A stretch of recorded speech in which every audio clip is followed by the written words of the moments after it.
Pada tahun 1970-an, saya adalah anggota sebuah gereja di Santo Lois, di mana saya membantu dalam pelayanan anak. Suatu hari Sabtu, ketua komisi kami memanggil saya untuk membicarakan satu keluarga baru yang akan mengunjungi kebaktian hari Minggu kami. Ia tidak tahu banyak mengenai putra mereka yang berusia 8 tahun, John. Selain dari kenyataan bahwa dia tidak bisa masuk kelas bersama anak-anak yang lain, saya segera menawarkan untuk menerima John dalam sebuah ruangan terpisah. Sementara saya mengumpulkan buku-buku cerita Alkitab, kaset-kaset musik dan perlengkapan menggambar. Saya berdua minta pertolongan Allah dalam mengajar John tentang Yesus. Tetapi sebaliknya, John mengajari saya mengenai autisme. Pada masa itu tidak ada orang yang tahu tentang autisme, atau setidaknya kami tidak mengetahui istilah itu. Orang menganggap John terbelakang dan orang tuanya tidak pernah bercerita banyak. Yang saya ketahui hanyalah bahwa anak laki-laki tampan dengan mata bulat coklat ini terus-menerus mengayunkan tubuhnya ke sana kemari. Kadang-kadang ia membenturkan kepalanya ke dinding.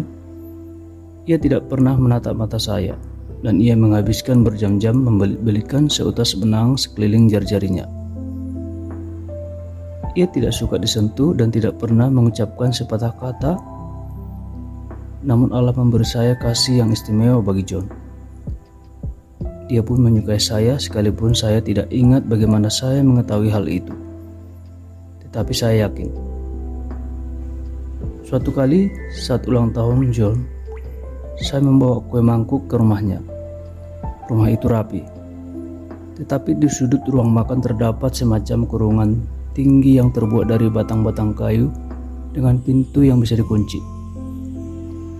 Ibu John menjelaskan bahwa kadang-kadang mereka menggunakannya demi keselamatan John sendiri. Meskipun saya masih muda waktu itu, saya mengerti bahwa orang tua John mengasihi dia.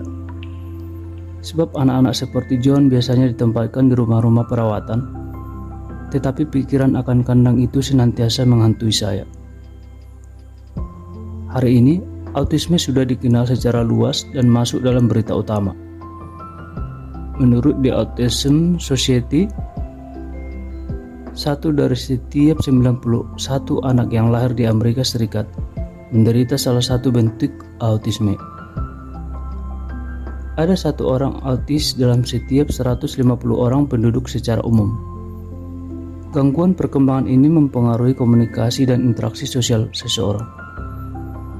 Ciri-cirinya adalah kelakuan yang selalu diulang-ulang, minat yang terbatas, perlawanan terhadap perubahan, dan respon yang tidak lazim terhadap stimulasi indera.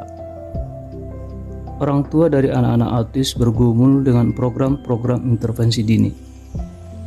Para dokter, guru, dan terapis bekerja bahu-membahu untuk membantu keluarga-keluarga mengatasi diagnosis yang terus semakin berkembang ini.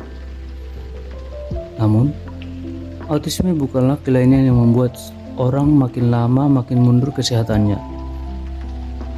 Anak-anak ini suatu hari kemungkinan besar akan menjadi lansia-lansia berusia 60 tahun dengan autisme.